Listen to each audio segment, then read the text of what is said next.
¿Cómo estás, Paulino Rodríguez? Pero muy buenas noches. Siento que te tengo de algún lado. Sí, definitivamente. Bueno, hoy estás en otro rol. Un abrazo al querido José. Periodismo siempre, claro. Escuchá, me impactó, como a vos también, todo lo que ocurrió en el transcurso del día de hoy. Hay mucha tela para cortar. Lo último es lo que acabas de comunicar vos hace un ratito, ¿no es cierto?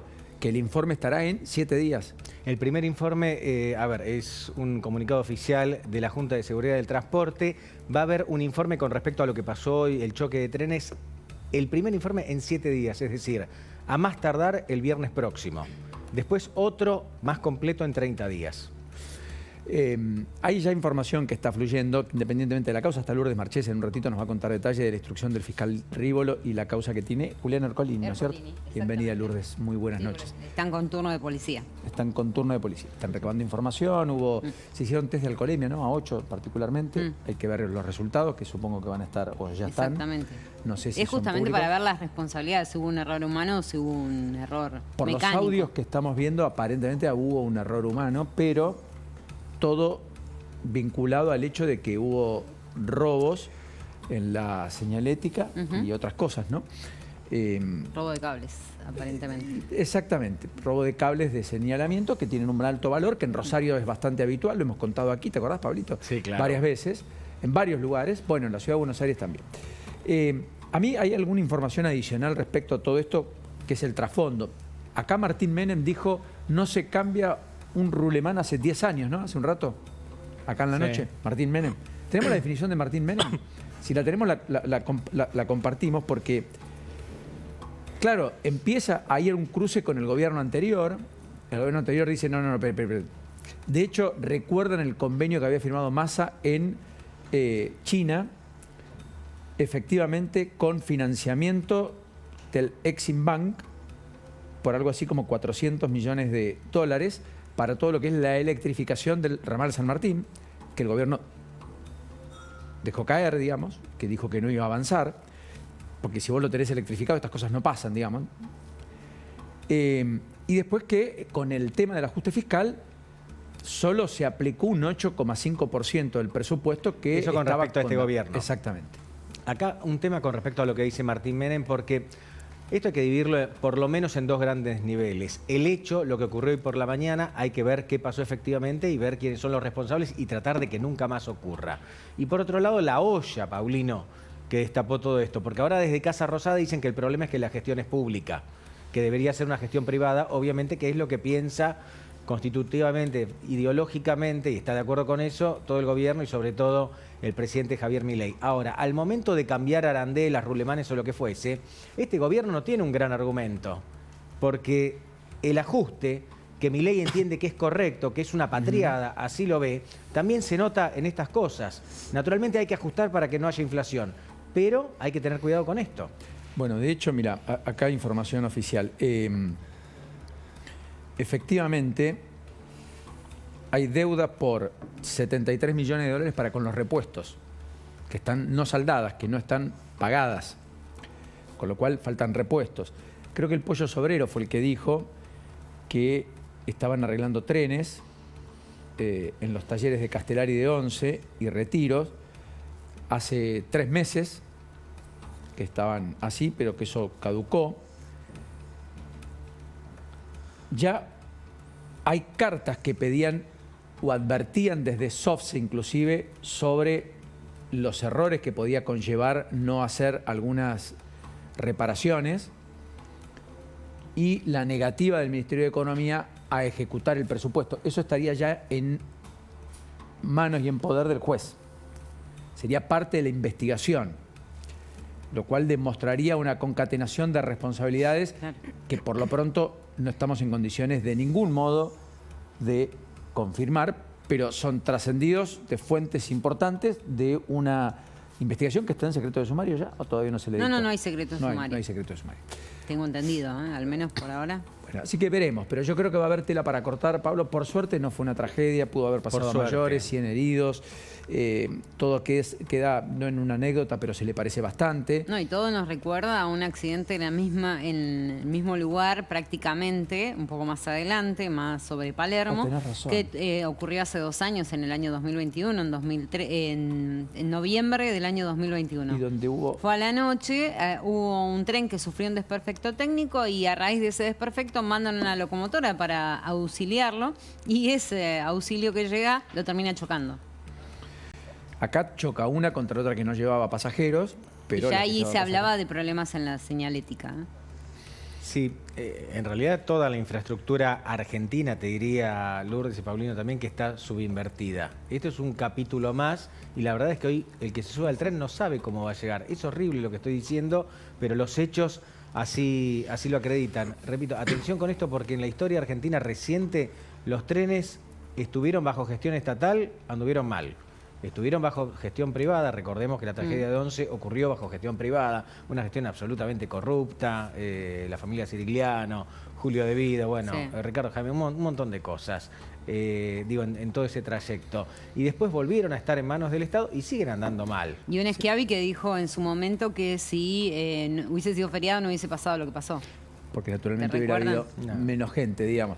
Fue una frase de las más desafortunadas que quedó en la historia. En cualquiera de los casos, por desidia, por impericia, por falta de inversión, por falta de dedicación, por irresponsabilidad, por lo que quieras, definitivamente se ha llegado a un cuadro de situación que hay que revisar. Accidentes hay en el mundo, situaciones ocurren en el mundo, hay que buscar evitarlas, que la repitencia no sea al nivel que tiene Argentina, eventualmente, porque hemos tenido 3 hechos en menos de 15 años, importantes, digamos, uno trágico.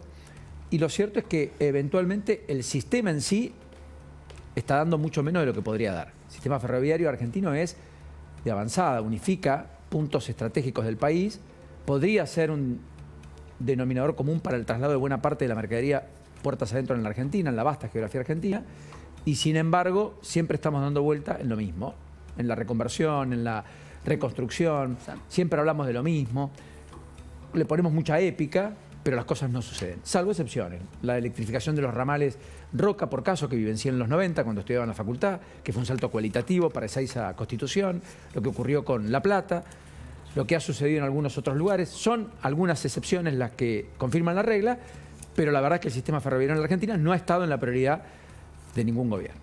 Ojalá que vuelva a tener un foco, por lo que la competitividad misma le va a reclamar a la economía, si es que finalmente Argentina tiene más competitividad y tiene más participación en el comercio mundial. Clave. Pablito, querido, buen descanso. Buen programa. Has hecho una tarea titánica. Hasta el martes, ¿eh? Nos reencontramos. Claro que sí. Te espero, por supuesto, a las Claro 11. que sí. Nos ponemos en marcha. Bienvenidos. Muy buenas noches.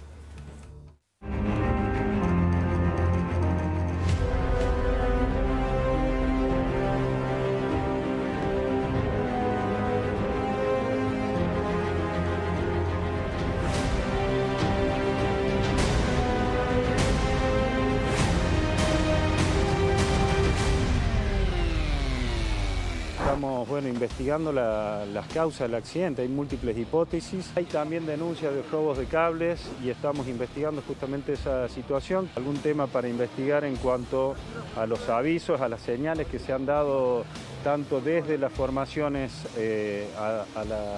hacia afuera. Hay una degradación total porque no hay presupuesto según los que conducen la empresa y nos están llevando a eso para que la empresa, para que venga un capital privado y la compre a menos valor. Nosotros no estamos a favor de la privatización. El tren iba bien, iba nomás. Yo sentí que iba y después sentí recién el golpe. No había tanta gente, parece, por suerte. Estaba el tren parado y fue y dice, lo chocó el otro de atrás. La verdad que el operativo de evacuación funcionó muy bien. La mecánica del accidente, no hay información suficiente. Para todos los familiares que están mirando estas imágenes. No tenemos víctimas fatales. Queremos investigar bien qué fue lo que pasó, Sí. hablar bien con los compañeros. Ahora, esto cargárselo de la cuenta de Milei, porque esto es responsabilidad, la falta de inversiones que hay en la empresa. Lo del 2021, querido Pollo. Yo creo que efectivamente saquemos la partidización política. Acá hay un hecho, que es que hay desinversión y que no ha sido prioritario el sistema ferroviario. La multiplicidad de problemas en la Argentina, no importa, entre la opción de entre dificultades de los que toman decisiones, los trenes no fueron prioritarios. Un bebé de 1 año y una chiquita de 7 son, entre otros, parte de los 7 que han sido atendidos y que están cursando cuadros un poco más severos, más graves. Aparentemente ninguno lo suficientemente grave. Ninguno, exactamente. De riesgo de vida, pero que están siendo monitoreados y aún siguen internados. De los 55 que finalmente fueron atendidos. Juliana Ercolini tiene la causa, instruye el fiscal Rívolo. Exactamente. ¿Entendés que debería haber algún tipo de definiciones recién la semana próxima, verdad? Sí, hay que esperar, como bien decían recién ustedes en el pase con Pablo, el tema de lo que resuelva, lo que concluya la Junta de Seguridad del Transporte, que es la que realizó hoy durante todo el día las pericias. Va a ser determinante eso para avanzar en la investigación, más allá de toda la documentación y todo lo que ya está recabando el fiscal Carlos Rívolo para poder avanzar y determinar las responsabilidades, si es que las hay, de alguna persona. En un ratito nos vamos a meter lleno en varios capítulos judiciales, Sí. el rechazo de Ercolini a lo que le había planteado Alberto Fernández. Correcto, en la causa seguros. En la causa seguro, que le había pedido apartar y él dijo, no me aparto. Sí, no de ningún modo. No hay manera de que se aparte. Recordemos que Alberto Fernández está imputado en esta investigación y recién ahora se presenta con una abogada, que es la abogada Mariana Barbita, que lo representa, solicitando justamente o que se excuse el juez, que no lo hizo, correcto, o que recusarlo subsidiariamente. Por lo tanto, todo intuye que va a ser la Cámara Federal la que resuelva si aparta o no aparta a Julián Ercolini de la investigación. Todo a mí me indica que va a seguir siendo el juez de la causa. Mientras tanto, en el tema prepagas, finalmente se estableció que se ha suspendido el plazo, tenían 5 días para devolver la plata, que el gobierno les decía que tenían que retrotraer por encima de los aumentos vinculados a la inflación que ha habido en la Argentina en los últimos 5 meses. Todo esto porque le dio lugar a una medida que había presentado justamente, o que habían presentado distintas empresas del sector, esta resolución judicial del día de hoy del juez en lo civil comercial federal número 3. Sí, Rafael Estinco es el que lleva esta causa y convocó una audiencia para el próximo 27 de mayo. Hoy justamente la Superintendencia de Seguros de Salud escribió en la red social X en relación a esta decisión del juez de convocarlos a una audiencia, porque evidentemente en algunos lugares se malinterpretó la resolución del juez como que le estaban abriendo la posibilidad a las prepagas, pero esto no es así, sino lo que va a hacer el juez en esa audiencia, que es la famosa audiencia del artículo 36, es para que las partes se pongan de acuerdo. En este caso, por ejemplo, yo les había contado que cuando dicta la cautelar, el magistrado no solamente retrotrae todos los aumentos y dice a partir de diciembre tienen que hacerlo por el índice de IPC, por el IPC, sino que además tienen que devolver el excedente de lo que ya han cobrado. Por eso digo, lo que tienen que determinar es cómo van a devolver el excedente. ¿Cómo van a hacerlo? En Exacto. qué plazos y que se pongan de acuerdo. Entonces, claro, lo que dice Lourdes es, no es que dice no a la decisión del gobierno, en principio, sino que dice vamos a establecer un plan, pero lo vamos a acordar. Y para eso hay una audiencia el 25 de mayo, por lo tanto... 27 de mayo. Por lo tanto, en ningún caso las empresas van a devolver la plata la semana próxima. O sea, que si no te llega el dinero, no es que la empresa incumple, sino que finalmente hay un fallo judicial que otorgó más plazo. Bueno, 2 o 3 cosas antes de meternos allí en una mesa apasionante que tengo esta noche de viernes, con Gila Vilkel para analizar todo lo que está pasando políticamente, naturalmente con Agustín Echevarnes para meternos de lleno en la economía, dónde está la economía, hacia dónde va, en medio de todos los múltiples debates por la ley Bases, que como ustedes saben ya el gobierno da por hecho que va a tener cambios, lo contábamos ayer, lo anticipábamos, en el día en el que no consiguió el dictamen. Hoy almorzaron Victoria Villarroel, inclusive con Nicolás Pose, el jefe de Gabinete de Ministros, que el miércoles confirmó que va a ir a dar el informe de gestión al Senado, le vamos a conocer la voz, va a ser el primero de Pose en el Senado, en un día en el que se supone que va a seguir discutiéndose la ley Bases, con una multiplicidad de presentaciones que han pedido distintos sectores, que van abultando la cantidad de interlocutores y en el medio van apareciendo cosas que yo creo que probablemente sean revisadas. No solo respecto al RIGI, que es el régimen de, digamos, incentivo a las grandes inversiones, donde los gobernadores tienen algunos reparos en términos de la competitividad para las pymes del lugar, más allá de que las empresas lo reclaman y muchas empresas multinacionales lo piden, sino también respecto al impuesto a las ganancias. No solo por las deducciones posibles adicionales a incorporar, sino por el mínimo no imponible en la Patagonia Argentina, donde los gobernadores están haciendo una causa común y finalmente todo hace presagiar que el mínimo no imponible allí en la Patagonia va a ser más alto que en el resto del país. Amén que puedan incluirse horas extras para el cómputo de ganancias, cosa que la actual ley enviada al Congreso, que tiene media sanción de diputados, lo pone dentro. Y amén que algunos quieran establecer que por caso si tomas un crédito hipotecario puedas desgravar el impuesto a las ganancias de la cuota que pagues y algunas otras cuestiones adicionales. Ahora, más allá de eso, ayer en el debate Guadalupe Tagliaferri planteó algo no menor respecto a un aspecto que es el blanqueo, que tiene también una objeción creciente en distintos ámbitos de la oposición, incluso la dialoguista. Contábamos lo de Lustó, dice, bueno, no solo que no blanqueen funcionarios de hasta 5 años de antigüedad, sino hasta 10 años, y que además no puedan blanquear los hermanos, sino que además Guadalupe Tagliaferri hace foco en algo que arteramente este blanqueo incorpora que otros no, y que es blanquear la figura del testaferro en la Argentina. Porque es la idea de blanquear bienes de terceros para ponerlo efectivamente a tu nombre y en consecuencia ya pasar esos fondos a tu cuenta personal. Podemos ver ese pasaje, Guadalupe Tagliaferri, ayer, una de las senadoras del PRO, porteña, cercana a Rodríguez Larreta, exfuncionaria, lo que ustedes quieran, cercana a Lustó no, pero hoy en entente con Lustó, que ha puesto objeciones que el resto del PRO prácticamente no está estipulando. Decía esto.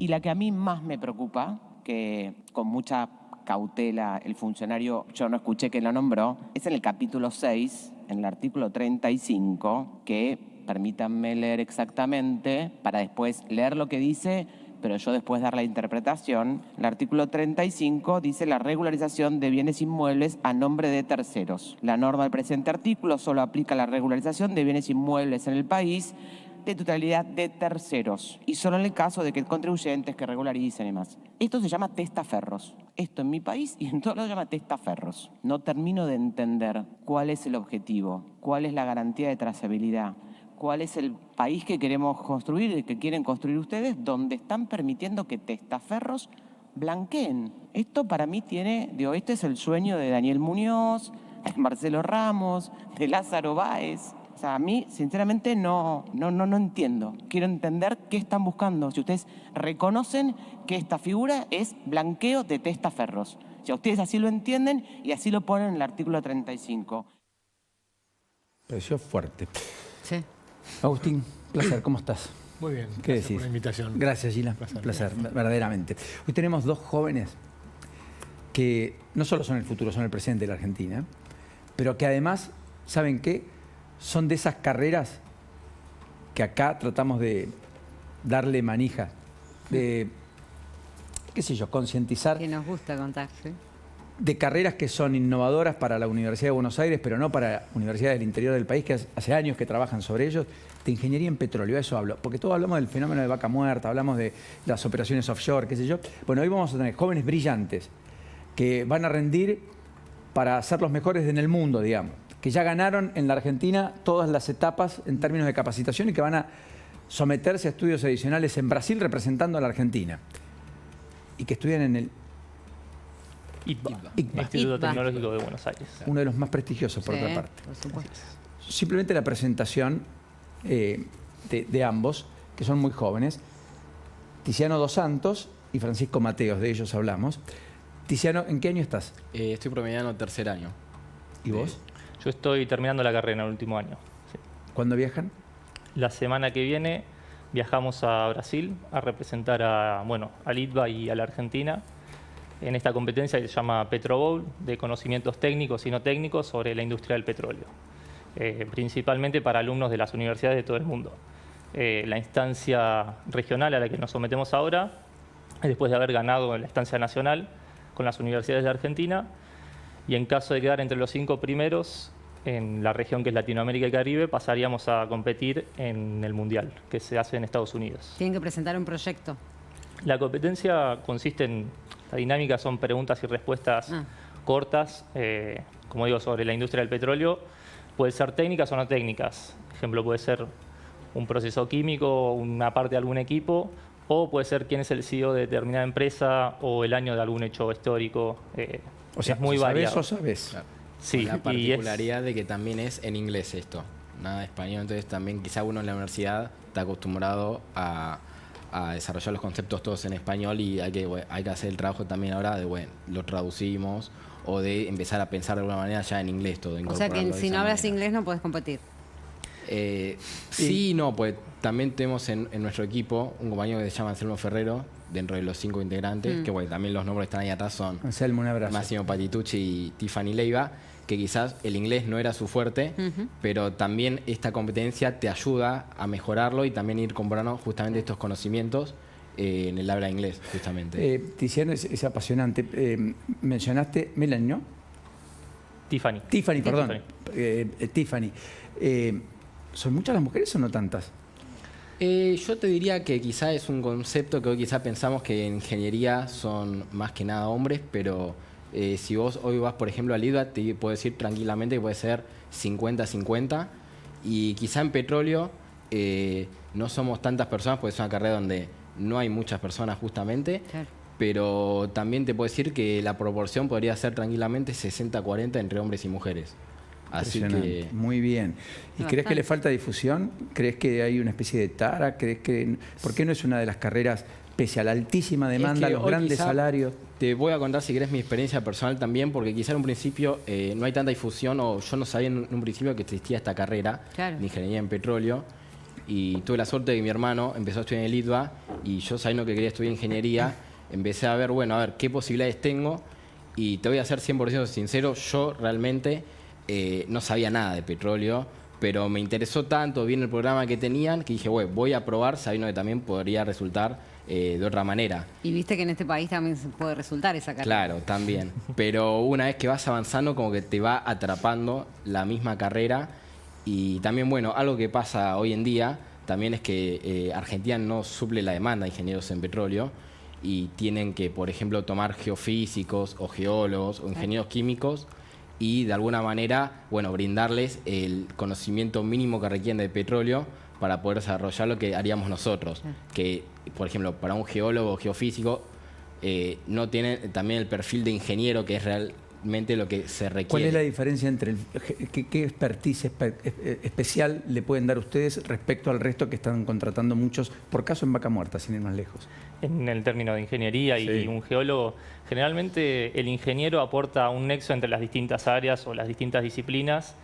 Obviamente cuando se trabaja en este tipo de proyectos de tal magnitud, intervienen equipos interdisciplinarios donde hay geólogos e ingenieros. Lo que se trata es de hacer un nexo, ¿no? El ingeniero en petróleo tiene que hablar con el geólogo, por decir algo muy técnico, ver diagramas o esquemas de subsuelo y tratar de transmitírselo a los otros sectores especializados en otras áreas, por así decirlo.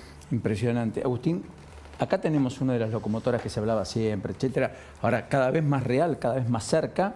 De hecho, este año vamos a tener balanza energética positiva y en Vaca Muerta hay la expectativa de poder exportar por más de 30.000 millones de dólares en 2030, ¿no? Sí, y además escuchándolos, yo pensaba lo que era la Argentina antes y lo que es la Argentina de hoy. O sea que a mí me tocó, uno de mis primeros trabajos que hice en la universidad fue sobre ferrocarriles.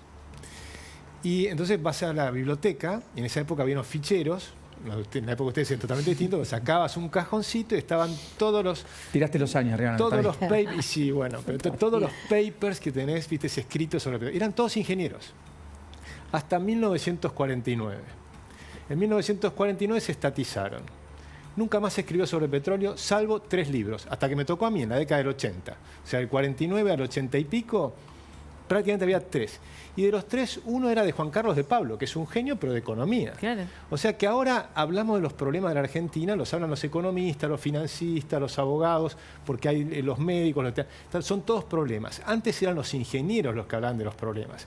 Con la inflación y la destrucción que hemos hecho de la Argentina, en vez de hablar de los problemas con los ingenieros, que son las soluciones, lo hablamos con la ideología. Y esto lo vas viendo en todos los temas, en medio ambiente, lo ves la ideologización de todas las cosas en Argentina, que se pone la ideología, se pone lo político, se ponen las trabas, se echan culpas unos a otros. Antes hablaban los ingenieros y daban las soluciones a los problemas. ¿Te das cuenta cuál es la diferencia? Había 47.000 kilómetros de ferrocarriles en Argentina, una epopeya. Cuando yo escribía sobre lo que había sido, cuando Argentina tenía 1/10 de la población actual.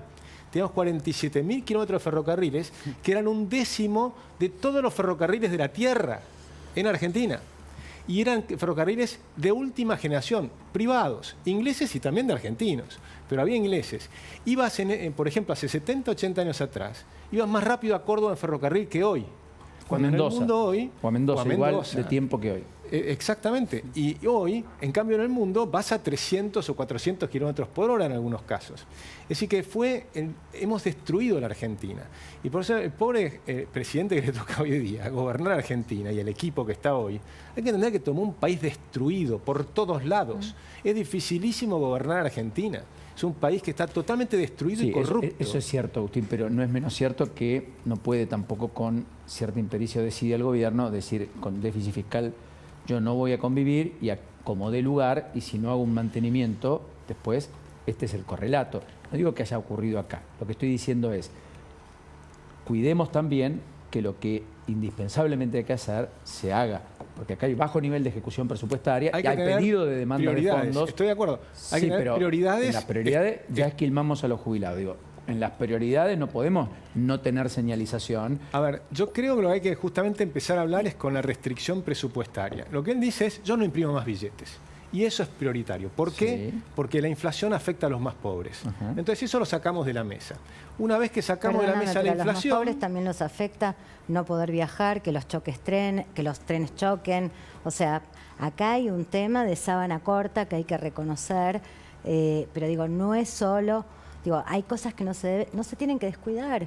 Digamos, bien, vos eso, Agustín, recién hablabas de los trenes, ¿no? Digamos, los 147.000, ¿cómo es? No, 47.000 kilómetros. 47.000. Ahora tenemos menos de la mitad y mal mantenidos. 47.000 kilómetros. Digo, claramente ahí ha habido un proyecto nacional, un proyecto de desarrollo, infraestructura, inversión en infraestructura. Pero que quedó en esa época, porque después se fue todo en debacle y la única vez que quisieron hacer un tren bala terminó en un hecho de corrupción. Es cierto eso. Claro, pero lo que yo digo es una vez que sacás de la mesa la inflación, y decís eso no lo vamos a hacer más, no imprimimos más billetes. Ahora establecemos las prioridades. Esta es la plata que hay. ¿Qué hacemos con esta plata? Porque se sigue despilfarrando de una manera descomunal en Argentina. Despilfarran las provincias, despilfarran los municipios y sigue habiendo despilfarro en el gobierno nacional. No es que corrigió todo en 5 meses de ninguna manera. Hay un inmenso despilfarro y una inmensa corrupción.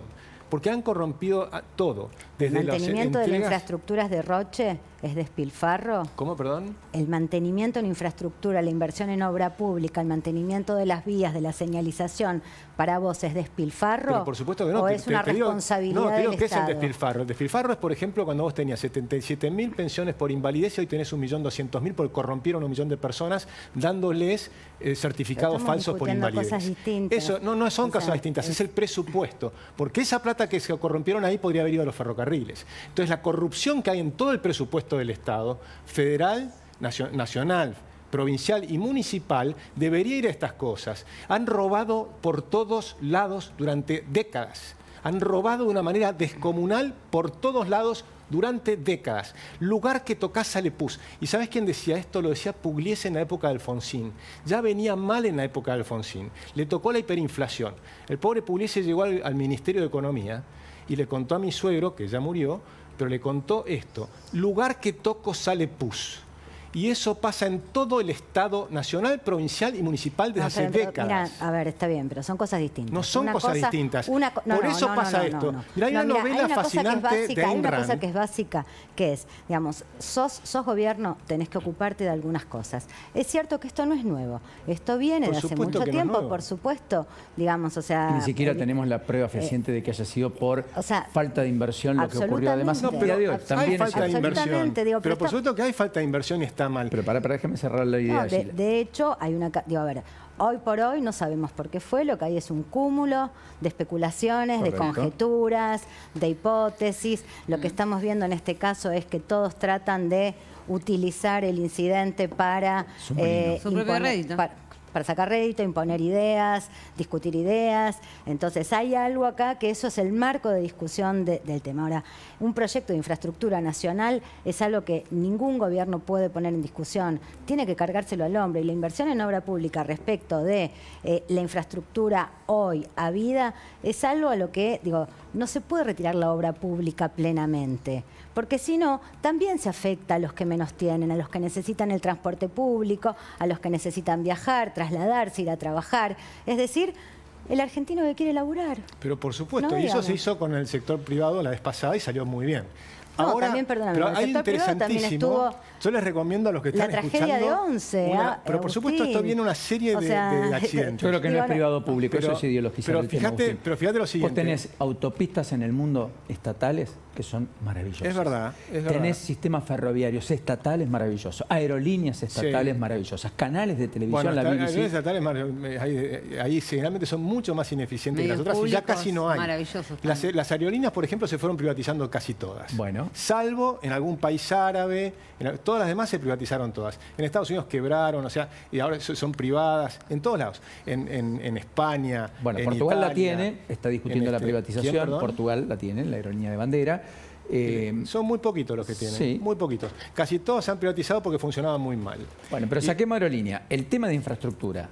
El Déjame camino contarte, rural lo hace el hay Estado. una persona que No era lo hace el fácil. productor, porque si no, dale el productor y decirle, bueno, se llama cualquiera. Entonces, si hay plata, tenemos el country, el servicio, la infraestructura, las cloacas, el gas, el agua. Y donde hay un barrio popular, nada, que si no puede pagar. Bueno, no, al hay plata. contrario, es fascinante lo que fue el avance del ferrocarril cuando era privado. Fue realmente, cuando son 47.000 kilómetros de vías, cubría la Argentina.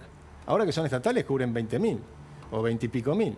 O sea que funcionan mucho peor, pero muchísimo peor. Pero lo interesante, y déjame contar una anécdota, es Ayn Rand, que era fanática de los ferrocarriles, la fascinaban, escribió una novela que se llama La rebelión de Atlas, que se las recomiendo a todos los que están escuchando.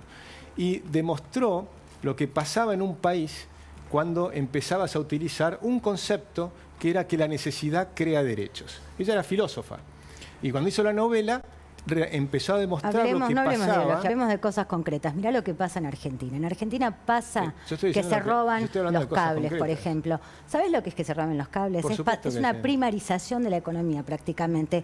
Es cobre industrializado, sacarlo para fundirlo y hacer un manguito. Es como, yo te diría, es la barbarie directamente. Por supuesto. Digamos, hay que intervenir en eso. Esa barbarie Hay está que descrita hay que en este intervenir en libro. eso. Ella se Entonces, anticipó a lo que iba a ocurrir en Argentina y mostró, lo hizo pensando en Estados Unidos y mostró este país maravilloso que era la Argentina, cómo lo van a destruir con ese concepto filosófico y que va a afectar y Mirá va a para adelante, y tiene Agustín. mirá Mirá para cosas adelante. y muestra, por ejemplo, Mirá cómo se para chocan, adelante. muestra, Yo por creo- ejemplo, cómo se ¿cuál chocan es los el proyecto de ferrocarriles. infraestructura que soñamos para nuestra nación? Pero lo ¿Cuál que es? O es sea, que justamente Yo no estoy viendo, digamos, una hoja de ruta del gobierno en materia de infraestructura.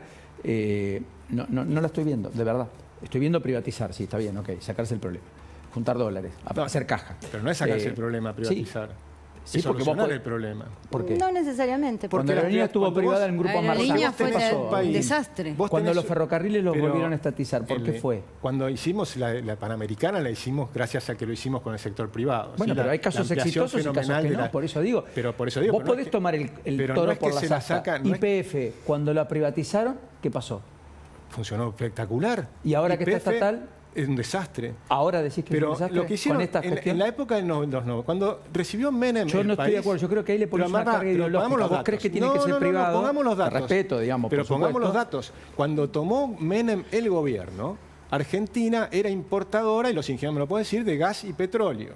Y con YPF le sacaron, tenía 50.000 empleados y los redujeron fenomenalmente, creo que llegó a 7.000 La empleados. empresa pública desarrolló Vaca cuando Muerta, se ¿no? privatizó, También. La primero lo empresa hizo y ponele. después la privatizaron y empezamos a ser exportadores netos de petróleo y gas. Cuando la volvieron a estatizar, volvimos a ser importadores de petróleo y gas.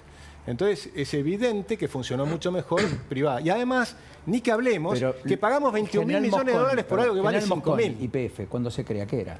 Pública. En Estados Unidos y esta Argentina tuvo una gran diferencia. Y esto es crucial. No discutamos el De pasado eso porque los nos chicos vamos. van a poder saber hablar. Efectivamente, porque Bueno, además no, están los no, chicos. Hablamos Pero de perdón, PEF, Está el futuro. Claro, Claro, claro. lo que digo es, Agustín, demos un está el espacio futuro. Me encanta. para el futuro. Ojo que el debate a mí me apasiona y Agustín es una persona adorable y un profesional que entrevisto hace muchos Brillante. años y es un distinto y siempre me gusta recibirlo. Que tengamos intercambios no quiere decir otra cosa que no sea en el sano ejercicio de la democracia y del debate, al igual que Chile y demás. Ahora, todos vamos a coincidir que efectivamente la Argentina hacia adelante, si, como diría Ortega, si los argentinos vamos a las cosas, tenemos un montón en materia agroindustrial, en materia de energías renovables, en materia de industria del petróleo, en ciencia y tecnología, en conocimiento, en unicornios. Hay un montón, pero hay que hacerlo. No es fácil. La degradación llegó a tal punto que tenemos una estructuralidad de pobreza de 40 puntos. Es inédito para la Argentina. Y con picos de 60 como ahora en medio de saltos de fogonazo inflacionario. ¿Ustedes son optimistas respecto al futuro? Sí, totalmente. La verdad que sí, porque vemos el potencial de desarrollo que tiene este país, sobre todo bueno, desde nuestro punto de vista con Vaca Muerta.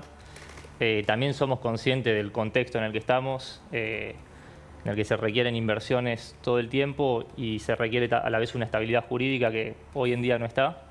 Pero bueno, apuntamos hacia eso. La verdad que sí, que somos optimistas y queremos, como parte de la juventud, sacar esto adelante. ¿Por qué mencionan estabilidad jurídica? Porque los proyectos de nuestra industria requieren una estabilidad de, por ejemplo, 30 años, por así decirlo, por la magnitud de la inversión que se va a realizar. Si estás en un país con reglas cambiantes que cada 4 años te cambian, el riesgo es un numerito en la ecuación final. Si el riesgo en Argentina es mayor que en Chile o en Brasil, la empresa de afuera va a ir a invertir en otro país, no va a venir acá. Es simplemente un número, es meramente matemático, por lo menos de nuestro punto de vista. Tiziano, además de todo eso que tiene que ver con la seguridad jurídica, ¿qué otra cosa tiene que cambiar Argentina, crees? Y si es por cambiar varias cosas, también, por ejemplo, yo lo estaba pensando también por el tema, si vamos al tema de las energías, también del litio. Hoy en día Argentina en realidad tiene grandes reservas de litio, es el segundo mayor reserva de litio, pero si nos remontamos a la producción de litio, estamos de todos los países que tienen reservas, estamos abajo de la tabla. Y vos ves, por ejemplo, no sé, Australia, que quizá no tiene tantas reservas de litio. Pero produce mucho más. Y es el primer productor de litio. Porque lo desarrolló. ¿Qué pasa también? Esto no es una decisión de un día para otro que decís, bueno, hoy voy a producir y empezamos. Esto considera seguridad jurídica, también... Y acá tenés mucha protesta de los ambientalistas también. También, bueno. En lo que es minería, lo que es litio. A propósito de eso, háblenle a los ambientalistas que tienen reparos. Ustedes son ingenieros, trabajan en esto. ¿Qué les dirían? Que estén tranquilos, que las cosas son así, que tienen las máximas coberturas en términos de seguridad. Háblenle un poquito a ese segmento que probablemente esté mirando con cierto recelo cuando se habla de todos estos temas. Sí, los que se quejan del fracking y demás, ¿no? Bueno, como dijo Tiziano, nosotros antes de entrar a estudiar ingeniería en petróleo teníamos ciertos prejuicios, como aprendemos desde chicos con los combustibles fósiles, la contaminación y demás. La verdad que siento que hay que informarse. Obviamente se puede debatir, todo se puede debatir, pero cuando uno está dentro y ve cómo se realizan las cosas, entiende más o menos cómo funciona y bueno, o sea, los invito a eso, a que primero que investiguen, porque hay mucha desinformación al respecto, pero que estén tranquilos, que nosotros como ingenieros en petróleo trabajamos para que justamente desastres ambientales o las cosas a las que le temen no ocurran. En el litio hay además que darle una vuelta de tuerca adicional a la primarización que implica la extracción del litio. Hay que hacer baterías, hay que desarrollarlo acá. ¿Vos ves ahí que estamos enfocados bien ahí o todavía falta? Hoy en día, te digo la verdad, digamos que podemos extraer litio, a pesar de que estemos produciendo poco, pero hoy en día, por ejemplo, en Argentina no tenemos dónde de alguna manera procesarlo. Y también el tema que tenemos que llegamos de alguna manera tarde también al litio, porque quizá en algunos años, 10, 20 años, surja otra nueva fuente de energía. Y como te decía recién, hoy en día no estamos produciendo muy poco litio para las reservas que tenemos, y el día que realmente empecemos a producir el litio, ya el resto del mundo ya habrá avanzado y va a estar desarrollando otro tipo de energías. Y o sea, de tanto hablar de la promesa, por ahí nos quedamos en solo la promesa. Quedamos sin nada, claro. Perdés la oportunidad de entrar al mercado con ese commodity, básicamente. Claro. Chira, ¿la ley base puede cambiar un poco las expectativas? ¿Vos crees que sale finalmente, más allá de con modificaciones y demás, que eso puede darle al gobierno un impulso en términos políticos, además de la centralidad que hoy ostenta? Mira, hoy tiene centralidad, tiene acompañamiento. No hay duda de quién manda en la Argentina. No hay duda de quién manda. No va despejando zonas de riesgo, ¿no? Digamos, va despejando el fantasma de la hiper, el fantasma de una corrida, el fantasma... Digo, va despejando. Todo en un marco endeble, de todas todo maneras. en un marco muy complejo, donde tenés un ajuste fenomenal, donde tenés mucho sufrimiento social. Ahora tenés sufrimiento y acompañamiento en simultáneo. Te diría casi, bueno, ahora que se está hablando tanto Padecimiento y esperanza, digamos. Absolutamente, en simultáneo. Vos sabés que tengo la sensación, viste, que ahora se habla de las aguas que se abren en Egipto, liberarse de los faraones. Bueno, Milei soluciona algo de eso. Lo que sigue son 40 años en el desierto. Lo que sigue son 40 años en el desierto. En virtud de esa parábola, correcto. En virtud de esa parábola, ¿no? Entonces, también hay ahí una situación, digamos, donde es un acompañamiento muy, donde está esta cosa paradójica. A mí me da la impresión de que, a pesar de todos estos elementos muy favorables para el gobierno, creo que hay algo en una parte importante de la ciudadanía que es la demanda de un nuevo orden, acompañar el nacimiento de un nuevo orden. Como ávida de que eso ocurra. Ávida de que eso ocurra y dispuesta... Enterrar cierto pasado, digamos. Y dispuesta a poner el cuerpo, ¿no? Digamos, porque esto Así se trata de sufra. poner el cuerpo. Por supuesto, Correcto. sufrir es poner el cuerpo, ¿no? Digamos, o sea, achicar la mesa, cambiar los consumos. ¿Qué es eso? O sea,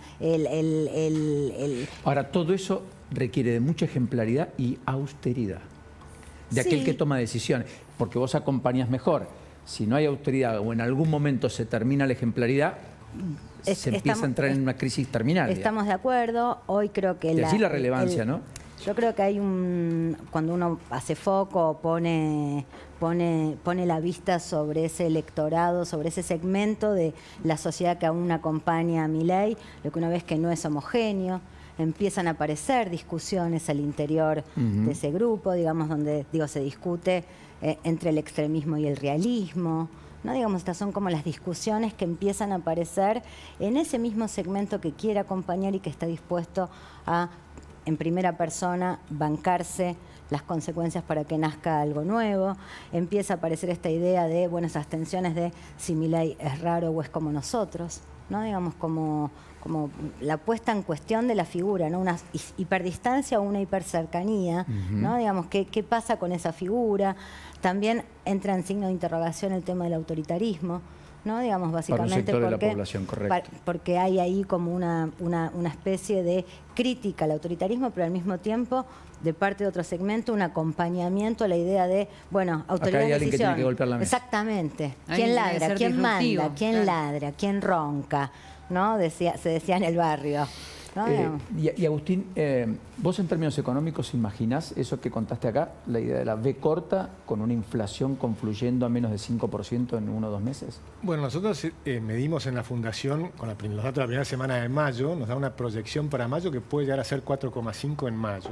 Pero recordá que postergaron algunos aumentos de tarifas, o sea que en junio puede ser que aún suba un poquitito y después siga bajando. Pero sí, vemos una baja de la inflación, pero por supuesto estaba en una situación muy compleja. Y la recuperación, para mí el piso, ya estamos llegando al piso, o ya llegó el piso. O sea, ¿vos crees que los datos de marzo, que fueron muy malos de industria y construcción, es pasado? Yo creo que esos son los peores y que acá deberían empezar a mejorar, lo cual no significa estar bien. Si estás más menos 30 y estás menos 8, seguís estando mal, pero hay una cierta recuperación en algunos sectores. Claramente en petróleo, en el campo y en energía hay una recuperación importante. Contrastado con la sequía, además del año pasado. Exactamente, contra la sequía del año pasado y demás, ese es un dato positivo, eso le da un margen a 1/3 de la economía. Pero para que la B corta sea realmente más fuerte, es importante la ley bases, entre otras cosas porque está el proyecto del RIGI, que están con gran discusión, que es el que da la estabilidad a estas grandes inversiones que necesitan 30 años de recuperación, ¿no? Y por supuesto con validez en la discusión, Porque te dicen, ¿por qué 200 millones y no 199? ¿Por qué le doy los privilegios al que invierte 200 y no al que invierte 199? Sí, ¿Y por qué no pones a la pyme a tener regímenes de exenciones impositivas similares para poder competir en un pie de igualdad? Y de pronto tenés 200 pymes que invierten $1 millón que producen más empleo que una gran inversión de 200 millones. Todo eso es válido, esa discusión. Y esa pyme, cuando válida. compra, para, digamos, esclarecer la discusión sobre el RIGI, cuando compra en el exterior va a pagar aranceles que la gran inversión y la gran empresa no va a pagar. Por caso de importaciones va a tener beneficios aduaneros, fiscales. Y que va a preferir comprar un producto importado porque le conviene por costo y que la pyme no va a poder competir. Bueno, esto es lo que Entonces dicen, tenés un efecto muy adverso sobre la pyme, que tiene una función social absolutamente central, porque es la que produce el grueso de los empleos en el país.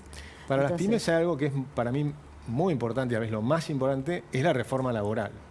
La reforma laboral le saca un costo enorme a las pymes, porque tienen, que es el tema de los juicios laborales y demás. O sea que están viendo todo. Lo que pasa es que la seguridad jurídica debiera ser para todos. Eso está clarísimo. Pero es muy difícil cambiar un país que lleva 80 años de decadencia en 5 meses. Eso también hay que comprender. Eso no hay duda. Todo gobierno que llega siempre dice en 5 no puedo, en 6. La mayoría dice necesito 4 más. Todos, si estás en la dirección Macri, Alberto correcta, Fernández, Cristina, Néstor, todos, digamos, ¿no? Por ejemplo, yo había votado a Macri. Menem casi se quiso quedar más todavía, inclusive después de 10 años y medio. Hay algunos que hablan de 20, Paulino, por que ejemplo, 35. Cuando ganó Macri, yo lo había votado. Sin embargo, en marzo de ese año, del 2016, yo ya decía, el enfoque cerrado le van a pifiar. Por el gradualismo. No por el gradualismo, la dirección. Habían aumentado los ministerios, no se habían achicado. Había un despilfarro en la parte también de las pensiones y los planes sociales y demás. La idea era darles plata para que no me hagan lío. Y esos fueron graves errores que se hicieron. Yo hoy veo un presidente con una convicción enorme de cambiar las cosas en serio en Argentina, con una situación mucho más difícil que la del 2015. O sea, lo que recibió este presidente es mucho más difícil. Hay una economía que está estancada desde entonces. Exactamente, y además con mucho más deuda, un banco central destruido, o sea, una situación mucho más delicada, estamos a las puertas de la hiperinflación. Yo realmente creo que estábamos a las puertas de la hiperinflación, lo venía diciendo, ganara quien ganara iba a tener que hacer un ajuste. El propio Rubinstein dijo que tenía que hacer un ajuste, que era el segundo de Massa. La sociedad está de acuerdo con que algo hay que ajustar. La sociedad en su conjunto, el votante opositor estuvo de acuerdo en que tenía que cambiar algunas cosas y que había áreas. Lo que pasa es que no todo es ni tan blanco ni tan negro, me parece a mí. Entonces, uno lo que como piensa dice el psicólogo, la vida está llena de grises. Llena de matices. En el comportamiento humano nunca es blanco ¿no? y negro. Nadie hace todo exactamente lo que quiere en su casa siquiera. Bueno, pero fue promesa de campaña y está cumpliendo. En ese sentido, no mintió Milei. Fíjate que el programa que están haciendo no es el programa que yo proponía. O sea, que no es el programa que yo proponía, la dolarización, una cosa diferente y demás. No, lo que pasa es que, a ver, te lo planteo. Que es lo que está recibiendo. Te lo planteo porque, bueno, entiendo que un objetivo también hay que evaluar los costos sociales, ¿no? Digamos, entonces, cuando uno mira blanco o negro, bueno, parado desde ese punto de vista, todo parece lógico, pero en el medio hay sufrimiento social. Más que esté por más que venga con acompañamiento. Una cosa que se conoció hoy del INDEC es el índice de salarios que, efectivamente, pese a lo que había dicho el presidente, corrieron por detrás de la inflación en marzo. Aunque el sector, podemos poner los datos, busquemos los datos de Nadine Argañarás, o los datos que habíamos preparado en la placa, porque me parece bastante descriptivo de que por algo el consumo no está repuntando, por eso le está pegando finalmente. Este es el índice de salario real, sector privado registrado y sector público, que incluso cayó por debajo sobre una base 100 de enero 2018, donde con el salto cambiario ya los salarios empezaron a perder poder de fuego. Y fíjense la caída desde octubre del 2023, fogonazo inflacionario noviembre-diciembre, comienzos de año, estamos en el nivel más bajo de poder de compra del salario, tanto privado como del sector público. Miremos los otros datos. ¿Cuánto fue lo finito en términos del mes a mes? Porque 10,3 aumentaron en marzo, respecto a febrero. Pero fue el 11 la inflación, 10 subió el sector privado, 11 el sector público y 9,7 el sector privado no registrado, que efectivamente ha corrido muy por detrás. Fíjense que el aumento acumulado es del 29% para el sector no registrado en los primeros 3 meses del año, con una inflación arriba del 52%. Mientras que el sector público creció el 43% y el sector privado registrado el 50,5%, también por debajo de la inflación.